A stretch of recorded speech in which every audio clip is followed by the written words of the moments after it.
Hey guys, so for today's random talk video, I'm going to be talking all about Scream Queens Season 1, so hashtag spoiler alert. If you have not seen the entire of Scream Queens Season 1, then stay away from this video because I'm about to be telling you who the Red Devil is and everything, so yeah. Okay, first of all, I had the identity of the Red Devil spoiled on Twitter for me, basically loading my Twitter screen, and then I see Lea Michele retweeted Nick Jonas telling me who the Red Devil was, and I was like, that's nice of them. So yeah, kind of found out who the Red Devil was before I watched the finale, which I was kind of disappointed about, but at the same time, it didn't bother me that much because Scream Queens has not been building up the identity of the Red Devil as much as other shows, such as Pretty Little Liars with the reveal of A and Gossip Girl with the reveal of Gossip Girl. I was not that disappointed when I found out who the Red Devil was because, let's be honest, when TV shows do anonymous reveals, they're never that good, at least with the shows that I've watched, and by that I do mean Pretty Little Liars and Gossip Girl, because what the hell were those reveals? But yeah, so the identity of the Red Devil killer is not exactly a shock, to be honest. Like, I feel like if you were all smart about it, it was pretty obvious who it was from the very beginning, and like I had my suspicions, but then I didn't really know. So yeah, long story short, Hester, aka Lea Michele, is the other Red Devil killer besides Nick Jonas. So yeah, that's what I found out, and I wasn't that surprised, to be honest. Like, I mean, it's kind of obvious. It's right there. Literally from the first episode, she's the weird one. She has a weird obsession with death. Like, it's kind of obvious that she was the killer, but you know, still, all the theories about who else could have been the killer were very interesting. I liked the way the story was going. Scream Queens is a good show, I have to admit. So, yeah, that's going on. Basically, I got into watching Scream Queens because I needed something to watch after Glee had ended, because as y'all know, Glee ended at the start of this year. I feel like that was forever ago, but yeah, Glee ended, and I needed my fix of Lea Michele, and she was cast on Scream Queens, and Scream Queens is made by literally the same person that made Glee, Ryan Murphy, so I was like, yes, Scream Queens. So yeah, that's why I got into this show, and honestly, I'm like, I don't know if I like it, or if I hate it, or like, I don't know how I feel about Scream Queens in general. I feel like it's an okay show, and I do keep watching it, but I don't love it. Like, it's not like my love for Vampire Diaries or Nashville or anything like that. It's a different thing. I just watch it because I'm curious, and also because I love all of the actors in it. Like, all of the actors in it are kind of amazing. I mean, can we just talk about that for a second? Because, like I said, I really love Lea Michele, and also Emma Roberts does a pretty good job as Chanel Oberlin, and I kind of love Abigail Breslin. Is that how you say her name? Yeah, her, Chanel No. 5, love her too. I also love Jamie Lee Curtis. I have literally not seen her act in anything since Freaky Friday with Lindsay Lohan, so really glad to see her again. And of course, Oliver Hudson, who plays Grace's dad, also played Jeff Fordham in Nashville, and so I love him as well, which, by the way, I need to talk about because, oh my god. So, in the finale of Scream Queens, Grace's dad tries to seduce Dean Munsch, and it's the most hilarious thing I've ever seen in my life. Like, oh my god. To think that this actor who's playing Grace's dad also played Jeff Fordham in Nashville is, like, I just can't believe it. Like, the transformation, there are no words. Like, if y'all have seen Nashville, then you know what kind of character Jeff Fordham is. Compared to Grace's dad, complete opposites. And I can't with Oliver Hudson. He's a pretty great actor and I love him, but like, I'll still never forgive him for leaving Nashville for Scream Queens. Anyway, yeah. If you want to hear all about how I'm really mad at Oliver Hudson for leaving Nashville and going to Scream Queens, you can watch my random talk video on Nashville. Link in the description below. But yeah, other than the fact that I'm sad that Oliver Hudson left Nashville, he's doing a pretty good job on Scream Queens, being Grace's dad and being kind of amazing with his retro playlists and everything, even though he did fall in love with Gigi, who turned out to be kind of a psycho killer. But yeah.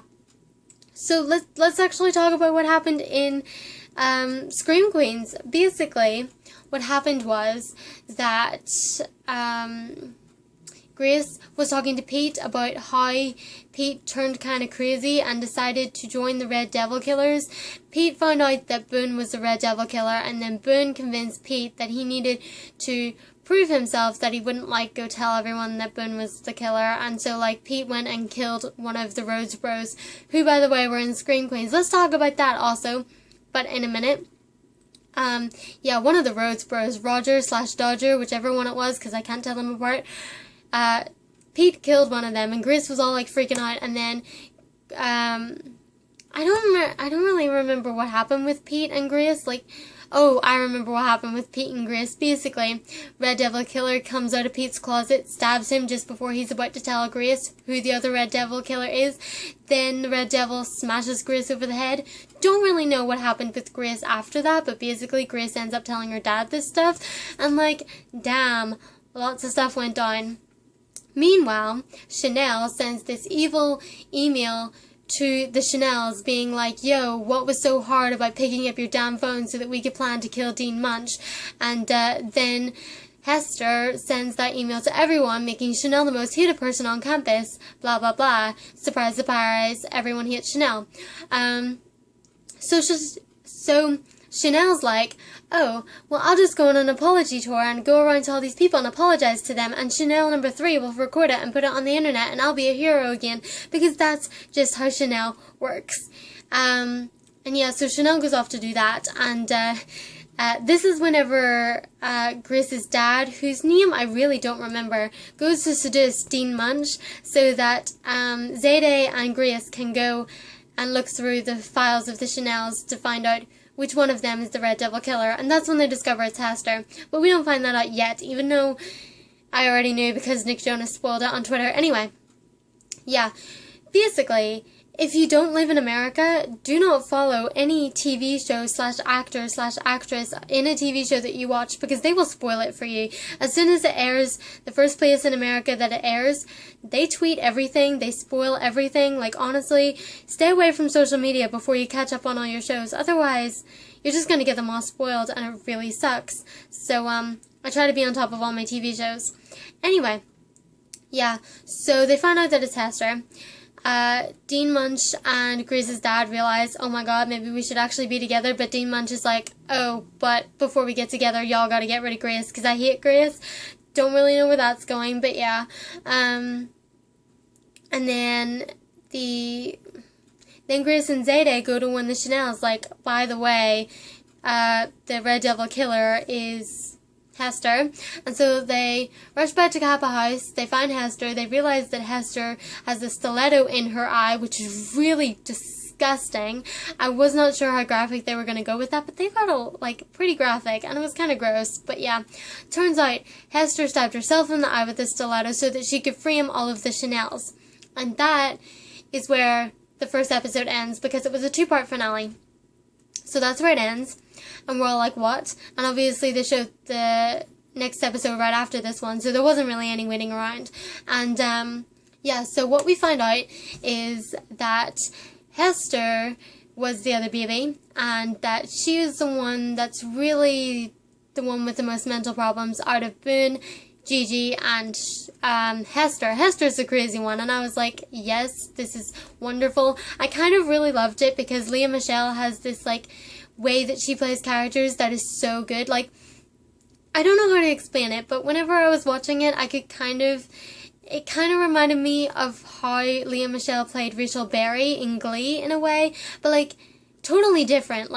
Hester's insane, and Rachel Berry was just Rachel Berry.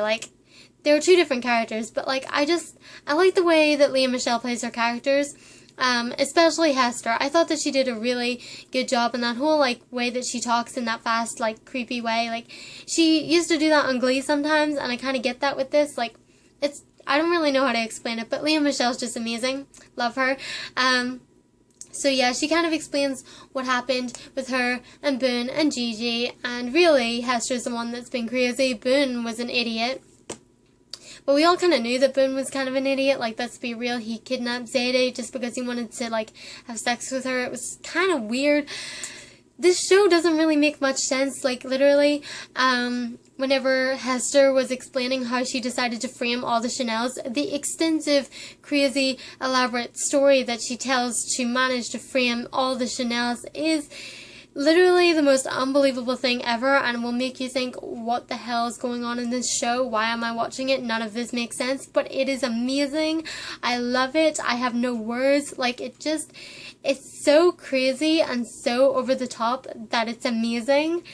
And that's just kind of how I've been feeling about this whole, like, TV series, and, like, why, like, all these people were dying, and, like, how they, like, this show is just actually brilliant. That's what it is. Like, even though I don't know how to feel about it, I'm still talking about it as if it was, like, the most amazing thing ever. It's so good. And yeah, so, like, I was really shocked that they actually did reveal the Red Devil. I thought this was going to be a thing where they, like, kept it anonymous, and, like, we were never going to find out, like, Pretty Little Liars with the reveal of A, like, they just weren't going to tell us. But they did. It's Hester, except at the end of the episode, whenever, like, basically what happens to the Chanels is that they go to trial. They all get put into the mental asylum. All the Chanels make their own, like, pleas there. They fit right into the mental asylum. Who knew they're all mentally insane? Chanel number 3 is a lesbian. Chanel number 5 becomes less irritating. And Chanel, the actual Chanel, becomes president of the mental asylum, which is a thing, which I kind of should have saw coming. I mean, let's be real. It's Chanel. So she, like, becomes the president of the mental asylum, and as she's going to sleep, the Red Devil appears in front of her. So it's like, is there another Red Devil? Is this going to be a thing? Kind of like Scream, where they use the same costume and they kill people, but they're a different person each time. Is that what this is going to be? Isn't Emma Roberts already in a TV show called Scream? I have no idea, but, like, this is what's happening now. I think there's another Red Devil killer. I think it's setting up for season 2. I really hope there is a season 2 just to see where this goes, because it's kind of insane. But yeah, I mean, I don't even know what I'm even saying anymore about this show. Like, did anything I just say in the last, like, 10 minutes even make any sense? I don't know. I just wanted to share my thoughts on Scream Queens with you guys. Oh, also, Grace and Zayde take over the Kappa Kappa Tau house, and they make it a all-inclusive, wonderful house, and they don't want anything to happen so that the Red Devil Killer comes back, aka Hester. And Hester is made treasurer of the house. Hester is much more calm now. She feels like she's part of the family, even though Grace doesn't know about that. And then towards the end, Dean Munsch comes up to Hester and is like, oh, BT dubs, I know you're the killer, because Dean Munsch was there whenever Hester was born in the bathtub, and apparently her face is so recognizable that Dean Munsch just could never forget it, and realize, like, from the start, she knew it was Hester, which is kind of crazy. And yeah, so I'm guessing that Hester's gonna come after Dean Munsch, or Dean Munsch is, like, gonna try and stop Hester. I don't really know what's going on with that either, but, you know, I really am excited for season 2. There better be a season 2, because I can't just leave it like this. Which kind of, like, made me sad. Like, whenever I saw them advertising on Twitter, like, only 2 episodes left, I was like, 2 episodes left of the entire season, 2 episodes left of the entire TV series, is there not going to be any more? Like, is there a season 2? I really need to know, because I kind of love the show. Even if I say it's, like, I mean, it's okay to watch, but, like, when I'm actually getting down to it, like, I really like this show, and so I'd really like there to be more of it.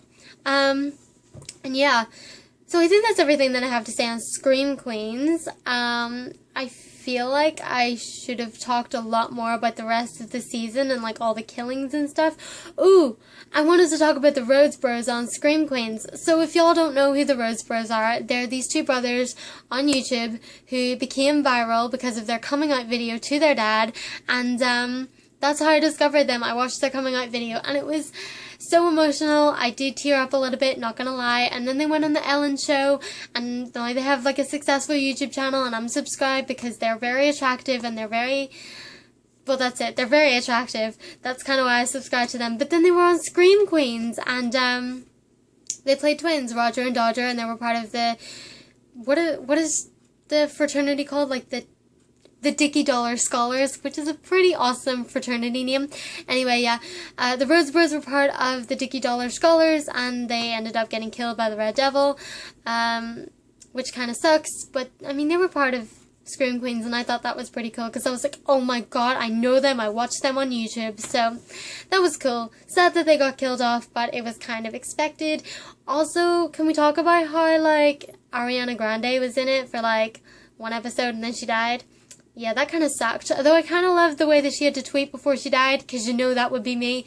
Literally, me tweeting before I die. Like, that would be me, because I tweet about everything. Y'all know I tweet about everything. So, of course, you're going to, like, tweet about your impending death. Totally something I would do. Very relatable.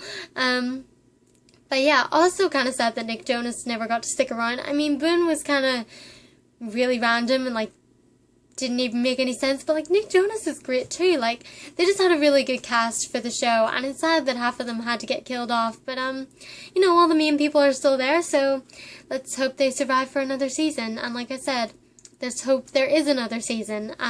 But yeah, okay. Actually gonna go this time. I do think I've said everything that I needed to say on Scream Queens. If you guys like this video, please give it a thumbs up and subscribe for more.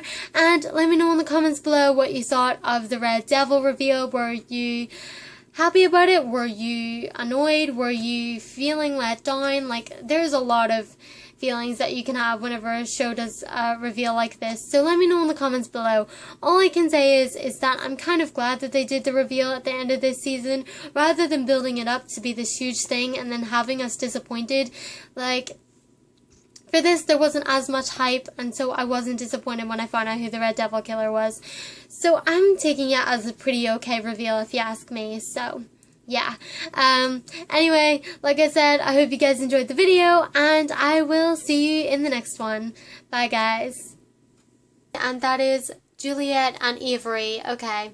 This Juliet, guys, no words. This whole thing, no words, freaking out.